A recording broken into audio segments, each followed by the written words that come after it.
in Ephesians Hi. for a lot of weeks. I don't know how many weeks. I've not actually counted it up, but it has been a lot of weeks that we have been in this. And we finally made it to chapter 6. And we'll be in it a few weeks. I don't know how many, but a few. And Nancy, you're back. All right. Like the Phantom. I like that. And so you may remember this when we first started talking about Ephesians. I divided it into two sections.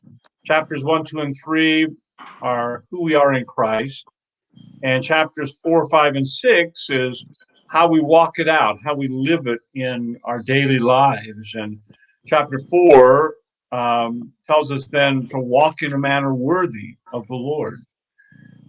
So now we approach a subject that has not only is it kind of an issue that you hear a lot of talking about today, but it also has application in a broader sense. It deals with servanthood, or in some translations, with slave. And so verse 5 of chapter 6 says, this is out of the NIV, the New International Version, says slaves are to obey earthly masters. I thought I'd read just real quickly a paragraph by Sarah Gonzalez, who is assistant professor of anthropology at University of Washington, Seattle. She says, slavery in the Roman Empire versus North American colonies. In the Roman Empire, slaves could obtain freedom. Slaves were at times educated, held status within their households, and were valued by their owners. This is not to say that all slaves within the Roman Empire had access to these aspects, but were present and common practice within the Roman society. In comparison, slaves in North America were a source of labor, and eventually in the southern colonies, they became essential for the economy. Furthermore, slaves during the Roman Empire were typically white and viewed as a person or human being, while in the North American colonies, slaves were typically black or Indian. No white person was enslaved, and slaves were typically not viewed as having the same rights as free individuals, nor were they believed to be fully human. It's not an exhaustive comparison, but it kind of gives some significant differences. Doyle, I know you said you did some background work on this. Did you come up with anything in addition to that we might find helpful? I think you're muted.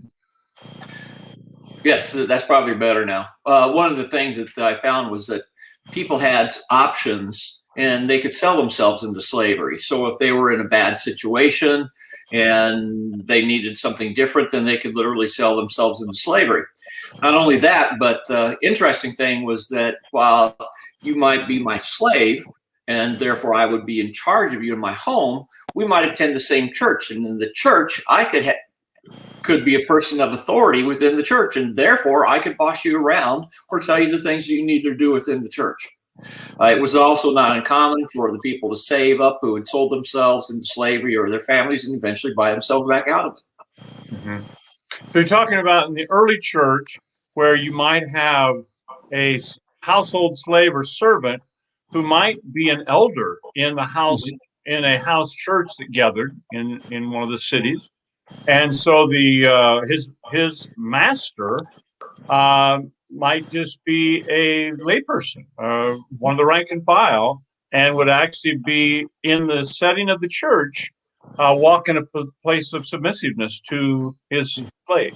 That's really interesting, and it really speaks, Nancy, of the equality and the raising of status that Christianity did within the Roman Empire. Is kind of remarkable when you think about that, isn't it? It is, and it just shows you how the notion that the Lord God is the umbrella over all, and it just not in certain places, but because people that were slaves could, under God's eyes, be up there. Yeah, Dan, it says in one of Paul's letters in the Galatians, to the Galatians, that there's neither Jew nor Greek, male or female, slave or free, but in Christ, all of the same essence. So it was an incredibly liberating way to think. And unfortunately, some of that suffered some loss with when Constantine became a believer, and the church began to be set up more and more like the hierarchical system of the Roman Empire. It seems like a lot of patriarchalism began to move back in, but that does not seem to have been the original intent or practice of the church. Is that how you understand it as well? Yeah, but I have a kind of a question. I was thinking about this. He's writing his letter to Ephesians. At Is he writing Ephesus, right? So is he writing about slaves in Turkey, or is he talking about slaves throughout the Roman Empire, or slaves in Israel? I'm like, I guess I wasn't clear on what slaves he's talking about. Well, Ephesus was pretty certain it was a circular letter. I mean, most scholars agree this was a letter that was designed to go to all the major cities where Paul had been within the Mediterranean basin. So, and it tends to speak generally rather than specifically.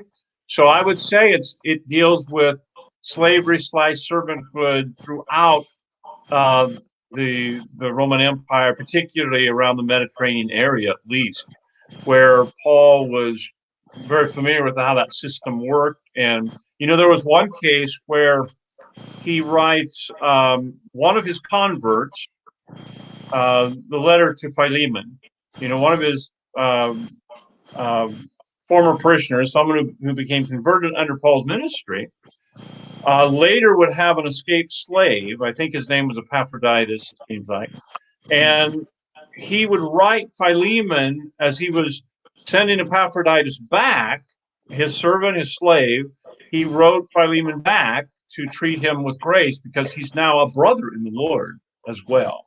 Right. And then Paul, in his wonderful way, says, I hardly need to mention the debt that you owe me, as he mentions it, that I'm sure you'll treat him the way I would have you treat him. So anyway, so yes, I think it really has to do with the general practice of servanthood and how it worked out. And that's why it was significant, I think, that Paul used the word, I'm a bondservant of Christ, because you also had the option, once freed, to determine to be a servant to that family the rest of your life, and to get the earring in your ear that was a symbol of I am a now voluntary servant of this family and a part of the family system. So, kind of interesting, I think. So what I want to do is kind of go back and forth between the NIV and the Message, and look at each of these verses 5 through 9 tonight, and then talk about them. So let's turn our attention to verse 5. Out of the NIV, it says, slaves, obey your earthly masters with respect and fear, as you would obey Christ. And then out of the Message translation, it says, servants, respectfully obey your earthly masters, but always with an eye to obeying the real master, Christ. What are some, Doyle, you, of course, were in the academic field for all those years, superintendent of schools, and what are some applications or comparisons that maybe you thought of when you read this verse? And how does obey earthly masters translate in today's work site? Yeah, well, I think how we can look at that is think of it like someone who's maybe the head of something or the boss over something, or is a line leader or a shift leader or something like that. And we can talk about how that person needs to treat those that are under that person, to treat them with respect and with kindness and things like that. So, and this is particularly, though, addressing those who are on the line working, to use that analogy, and how they are, what their attitude is to be towards their overseers, right? Mm-hmm. Right. Dan, you're a Cleveland guy. So I think of Cleveland as kind of a blue-collar city. Is that correct? Pretty much, yeah. Okay. So how does this apply to a blue collar city? To what's that mean? To obey your earthly masters, to obey those who are your overseers. And if you're working in a factory, what's that mean? And how does that inform our work ethic wherever we are? Well, I think you've got to put in your best effort. I mean, if you want to obey God and follow Christ's teachings, I think you do your best in your work, and you listen to the people who know, who've been ahead of you and have been running things, and they can teach you a way to move forward. So just like with you as a master, as our master, we'll turn to you and like, well, what do we do here, Richard? How do we follow Christ? And you get wow, Nancy, I must have missed that memo. Make sure you save those for me.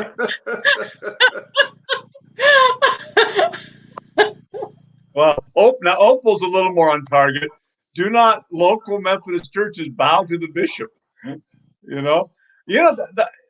That's an interesting image. But really, with the whole mask during the pandemic thing, there was a sense of what is our attitude towards what the bishop is asking of us to do. And it's interesting because within our denomination, Opal, and thank you for that, within our denomination, there were different levels of acceptance, attitudes regarding it. So, yeah, what is the application of that when it comes to our own denomination? And one of the dynamics with the Methodist Church is particularly with the district superintendents and the clergy, is a district superintendent's not in for life.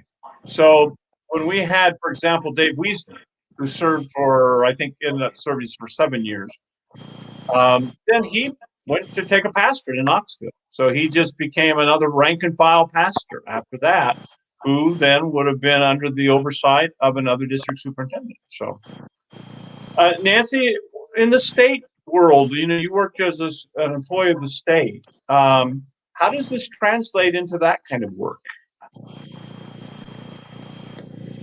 Well, with the state, because you have people working in every county of the state, you have almost every profession that there is working for the state. And you have a whole variety of people with different belief systems. What ends up happening is that it becomes more important that employees understand what is expected of them. And supervisors do a good job of working with employees so they can have input, express themselves, that sort of thing. And so as a Christian, as a practicing Christian, you generally have leeway, although not always, to practice your Christianity through your job. And I would see a lot of examples of that, especially in some of the caring fields, the helping fields, and just a lot of different things. So I think that the only difference between the state and a lot of other employers is it's just bigger. And when it's big, you've just got additional problems and issues. Yeah. When I was at the Iowa Juvenile Home in Toledo, I kind of experienced that in that we were asked not to initiate faith conversations, but if any question was asked that regarded faith, then we could honestly answer and share whatever. So that in practice, it worked out to where those of us who were Christians were able to share very freely our faith. And if they asked me to sing, I could sing anything, and at the piano. And so and I think there's a difference too between how you work with your clients and how you work with fellow employees. True. And that can be a lot different. in the example of you were asked not to initiate anything, that would be rather typical across the spectrum, but it wouldn't be rather typical in dealing with other employees. You know, like we would have lots of employees who would decorate their offices with Christian symbols and things like that, and that was fine. There was nothing wrong with that. And so it's just a whole mix. But in the public sector, you always have to remember that not everybody's a Christian and not everybody believes, and so you have to deal with that. Doyle's laughing because he can appreciate that from the school system. Doyle, did you find that, you know, the last part of this verse says that always we're to obey those with oversight, always with an eye to obeying the real master, Christ. As you were kind of working your way up in the ranks, at that point in your life, did you think in those terms with your faith that I'm not just trying to do what the person with oversight has over me has, but I'm doing it as unto the Lord? Was that something that was a part of your attitude, or did that develop later? Well, I was fortunate when I became a principal. Well, even as a teacher, that I lived in Orange City for 5 years, where I was a teacher and coach. And of course, when I got up in front of the students there, and for example, in sociology, I was a business teacher, but I also taught sociology. I could say something about the Israelites being in the desert, and everybody knew. We prayed for my basketball team. We prayed before practice. We prayed before games. We prayed after games. So that was a community value that we did. Then when I moved into administration, the first school that I was at, all the administrative team were Christians. So that impacted what we did and who we were, and it also impacted how we did things. Now, it wasn't uncommon for us to get dictums, if you will, from the state, and usually they were a little better than the ones that we would get out of the feds, because the feds were trying to do this, and Nancy will appreciate this. They were trying to pass something that would fit across the country and to make it work everywhere, which it just didn't. And so I kind of took the attitude that, well, they might say we're supposed to do this, and in general, we're going to try to do that, but we're going to try to do it in a way that would make it work for us. And in the same way, I think we can apply that with our faith and with the things that we did. One of the things that surprised me over the years was when I was doing my dissertation for my doctorate, I took other people's dissertations and used that. And copied formats and how they had done things and kept that in front of me. And all the ones I took that are people that were in administration in schools, and these were, I think, all in Iowa, the ones that I looked at, all of them in their dedication or whatever, they had something about their Lord being Jesus Christ. Of course, that again, you were at the center of Reformed, the church there, which is, I've got a friend whose daughter went there, and that very much strong witness to the community. I want to move on to the next verse 6. In the NIV, it says, "Obey them not only to win their favor when their eye is on you, but like slaves of Christ, doing the will of God from your heart." And then the Message says, "Don't just do what you have to do to get by, but work heartily as Christ's servants, doing what God wants you to do." Dan, how do you balance this proper work attitude before the Lord while still striving to change the work conditions for the better? I mean, if there are problems that really need changed, as a Christian, how do we change that while still maintaining the proper attitude? Well, I said before, I think you've got to go at your job as if it doesn't matter how they treat you or what they pay. You just go at it and do your best, and you have to do it for your own well-being. If you don't, you fall in these bad habits of just doing substandard work. On the other hand, if things aren't right, you try to go to the people in authority and who you report to and work with, and talk to them about it, and not in a threatening manner, but just describe why you think it's not working, what we need to do it better. I've done that before. I had a boss, and I talked to him. We weren't working well together, and I explained what I needed from him. He said, yeah, okay, and then he never did it. But I just went to him, and I tried to talk through the issues and what the problems were, and what I viewed as a way to fix it. Tried to get his input, and did it in the civil manner. Sometimes it works, sometimes it doesn't. Yeah, in fact, I was just recently reading about Gandhi, and I'm comparing you with Gandhi, Dan. And he never lived to see the full independence. He died a few months short of it, or was killed a few months short of it. But January 26, 1950, when India was finally granted independence. But Gandhi was a lawyer.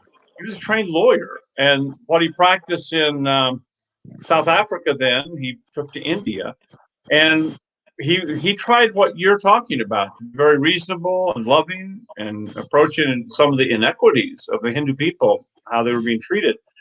So essentially, then some of these unjust laws, they just let themselves be arrested, and they filled up the jails. And so there was no room. They so filled up the jails that then they had to start turning them loose to free up jail space. So he found a way, as a man of faith, to make his point without being violent. And so that's part of what Jesus said, Nancy, be as harmless as doves and as wise as serpents and harmless as doves. And so as a Christian, it's finding ways within that matrix of what it means to be a Christ follower, of still being actively for godly changes within people's lives that are being affected by inequity. It's a tough balance, though, isn't it? Yes. Plus, people differ about what goodness is and what which path is the right one to take. And they can often be both come from a place of God and yet be very different. And I think sometimes, just like in many situations in life, that's where the struggle lies, in how to get to that place when they're both based on godly principles. And one of the things that working for the state, and I reported generally to political people because of my position with the state. And what I found is that, and maybe it's because it's Iowa, but most people want to do the right thing, and they want to do things that are beneficial to other people. And it's just sometimes that our rules and our regulations and our over-analyzing can get in the way of that. And so I think if you're people of goodwill, you can apply your Christian principles without too much problem. Now, that's not always true, because there are always stinkers in the bunch. But for the most part, you can be of good faith and practice that. Right.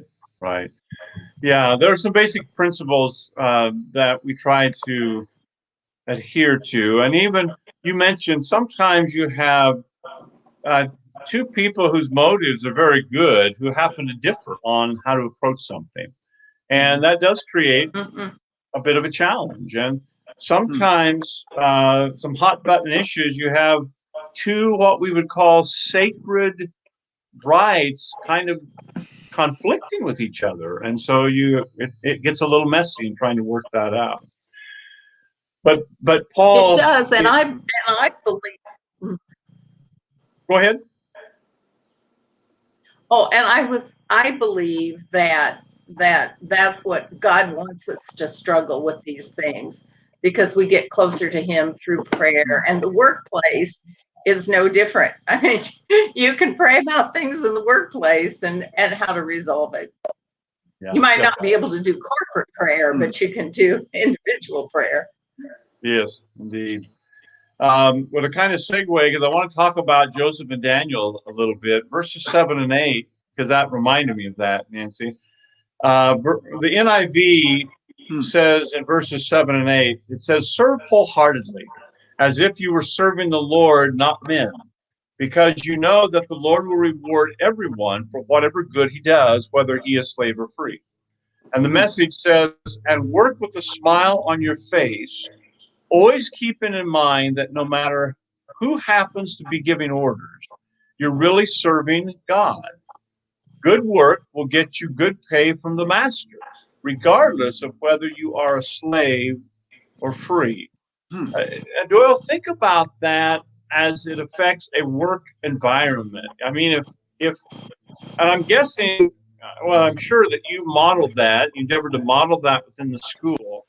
How would you handle someone that maybe consistently did not have a, let's say, a positive attitude?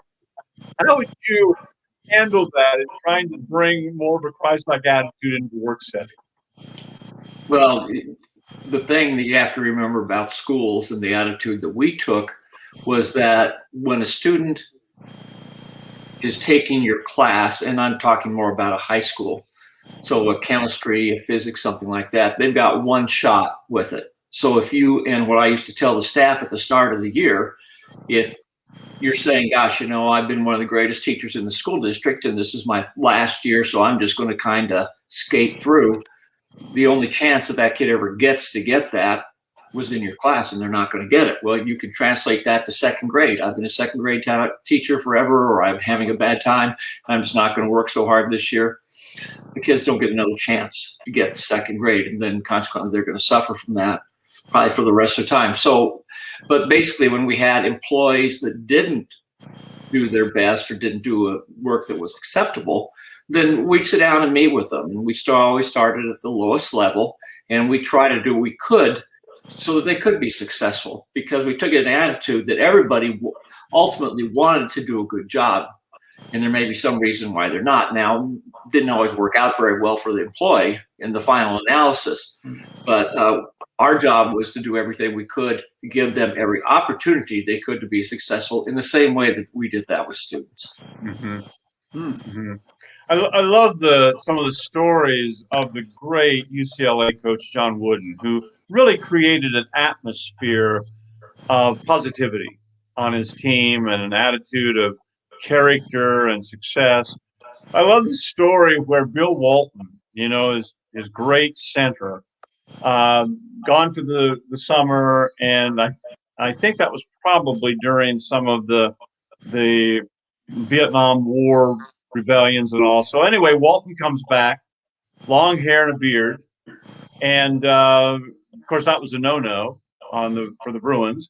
And he tells the coach that he wants to have his beard and his long hair. And of course, he's a superstar. The success of the Bruins has largely been built upon Bill Walton on this stretch.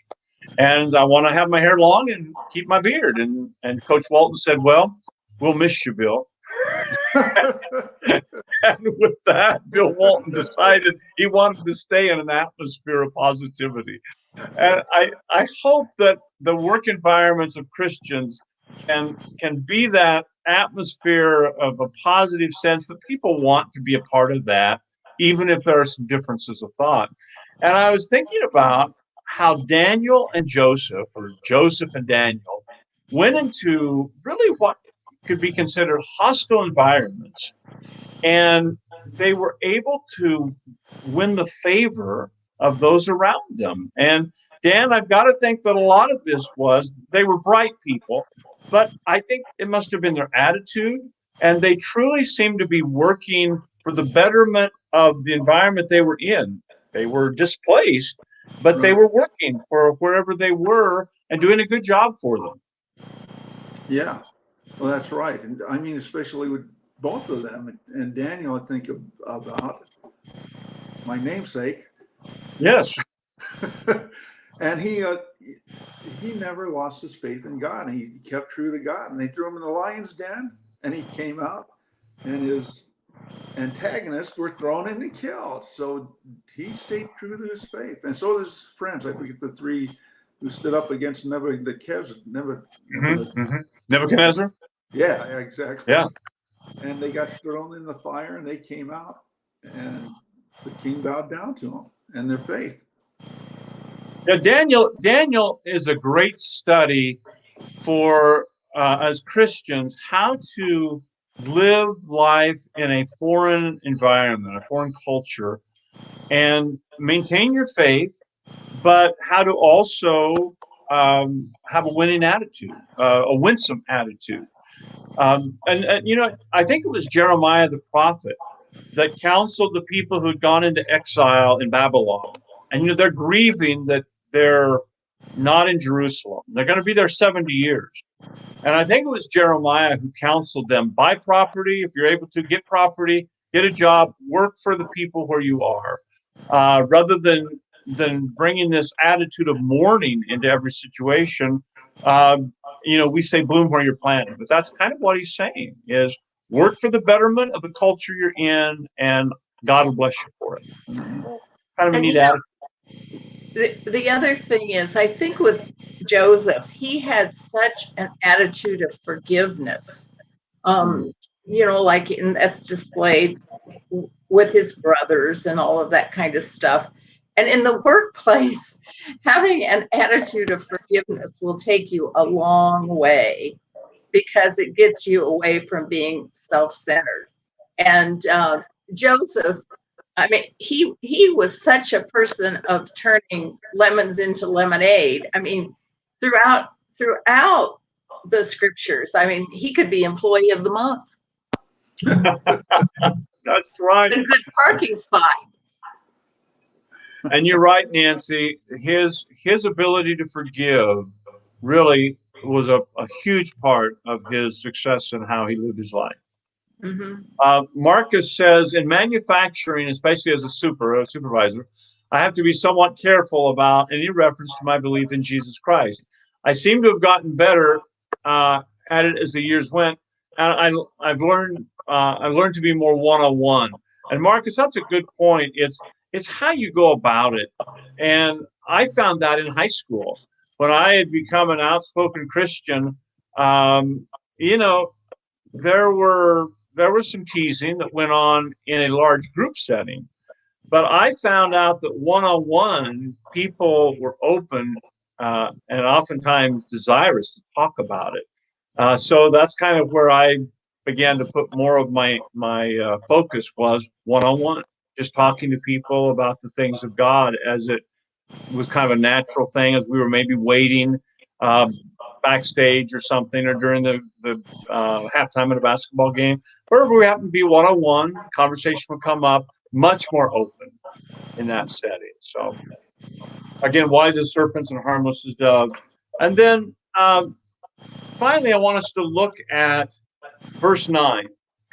NIV says, and masters, treat your slaves in the same way. Do not threaten them, since you know that he who is both their master and yours is in heaven, and there is no favoritism with him. And then in the Message, it says, masters, it's the same with you. No abuse, please, no threats. You and your servants are both under the same master in heaven. He makes no distinction between you and them. So, Doyle, I want to go back to something you kind of touched on early, but now with this particular verse, what is the application to modern management with this emphasis that there's no favoritism? You're in a position of management, but before God, you're the same. What would that? How do you see that working in modern management? Where areas that maybe you see it's not working? And what should that cause an organization that's headed by Christians? How could that cause it to look? Well, I think with organizations, if we say an organization is headed by a Christian, and let's assume that they're able to display their faith in that, and I believe everybody who is a Christian can, and just by who they are and how they act, they can show that. Nevertheless, I think those people recognize that while they might be in a position of authority, they really, at some level, are no more important than somebody else. For example, at one of the schools I was at, I met with my bus drivers for the first time, and I asked them, who's the most important person at the school? Now I'm school superintendent. They've never seen me before, so how do you expect them to say? Well, you. And I said, well, let's think about that. Who's the first person the kids see in the morning? Who's the last person they see? Who's the one that gets them safely to school? Who gets invited to their weddings 10 years after they got out of school, that come back to reunions and all talk about the time they did this on the bus and things like that? The next day I said, I'm going to be gone. We're going to have school. If all of you are gone, we're not going to have school. So you tell me, who do you think is most important?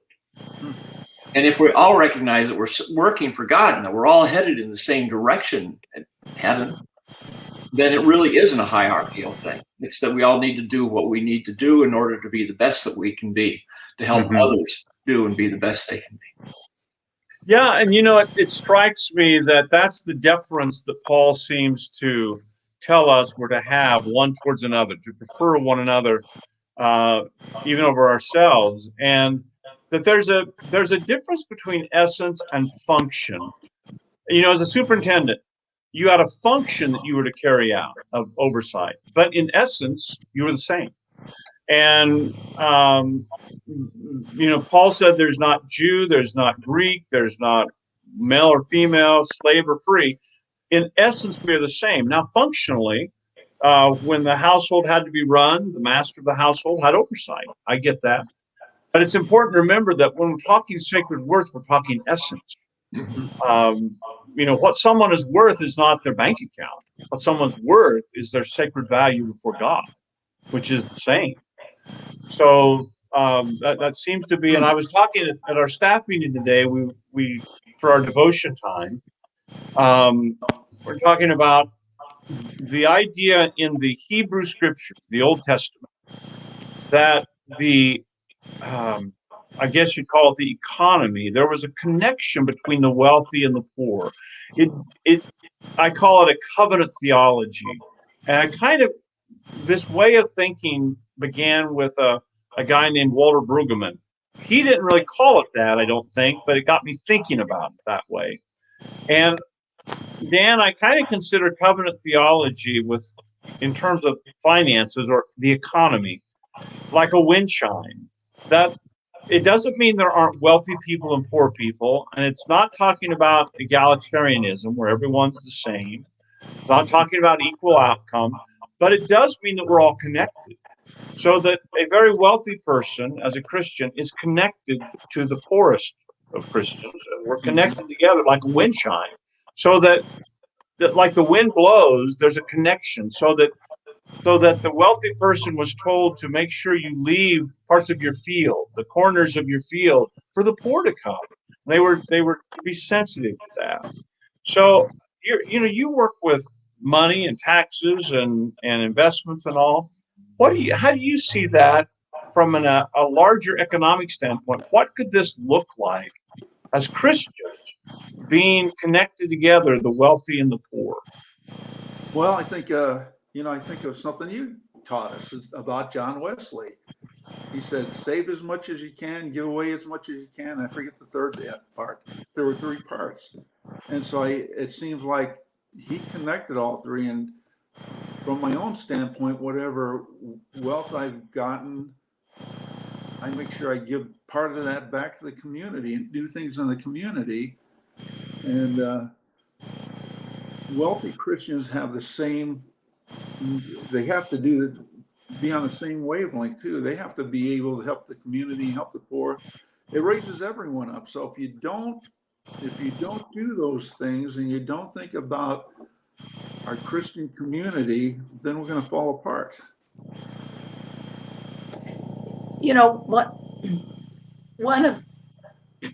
One of the things about the example that you used, I think today in modern management, most jobs have become so complex that everybody truly does have to rely on everybody else. the days of the manager being the person who knows the most and therefore is the manager is long gone. And employees, to a large sense, drive what the manager does. And hopefully you have a manager who's smart enough and capable enough to deal with that and mold people into the right avenues in the right direction and all of that kind of stuff. And I think today too, with in our current environment, with employees being so scarce, it really has changed that dynamic from what it used to be. But that doesn't mean that you can't apply the golden rule, because what it really boils down, whether you're an employee or whether you're a management or whether you're at the top or at the bottom, you want to treat people like you want to be treated. I think Nancy makes a good point, because the other part, I mean, a manager has authority, but they also have responsibility, not only to the people they report to, but the people that report to them.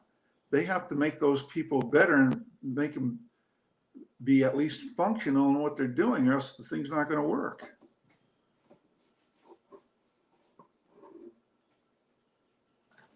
You're on mute, Richard.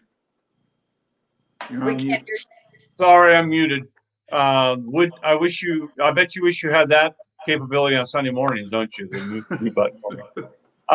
Kind of to your point also, Nancy, is that the principles within our Christian faith, we can find application in any setting.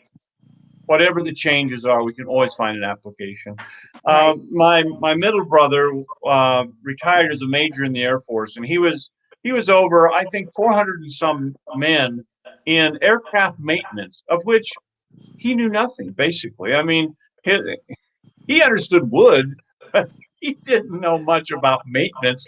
But he said he knew enough to become friends with a really good master sergeant who knew a lot about maintenance. And that way he was able to run that department in that way. So, and the people that the management folks that I used to deal with all the time, the thing that made them fail more often than not is when they couldn't accept the fact that somebody else knew more than they did about something. And I think once you understand, especially under the Christian faith, that God gave us all different skills and different talents and different gifts. And we're not all supposed to be wonderful engineers or whatever. Then once you understand that, you're a lot better off. When I went to work on the farm, the friend of mine I worked on he wanted me to run his hog farm. I had no experience in running a farm, and he also had me do his treasury work. So what I did, I followed around all the employees for like 3 months. And I'm like, then it all came together, but I didn't know what was going on. I had to watch people who knew what they were doing. Yeah, good point. Well, we're going to take a couple weeks break, and then we're going to begin a section of this chapter on prayer and spiritual warfare, for lack of better phraseology, that Paul begins to talk about. And so that'll be, we're going to take next week off and the following week. And so then beginning June 9th, we're going to have a time change.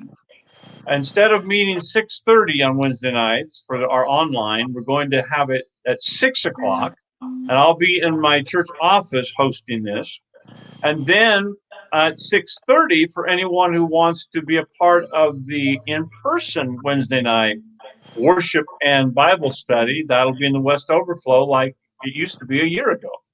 So that will be our big change after 2 weeks. But we're going to take 2 weeks off, and we'll see everyone again on June 9th, either at 6 o'clock for the online or at 6:30 for the in-person. Or in some few cases, I suppose, both. But anyway, in the meantime, Doyle and Nancy and Dan, thank you so much for working through this passage with me tonight. And we look forward to seeing you in a couple of weeks. And those of you, Opal and Marcus and whoever else, look here, and those of you who will be watching later, thanks so much. And have a great evening. And go with God. And God will go with you. Good night, everyone. Bye.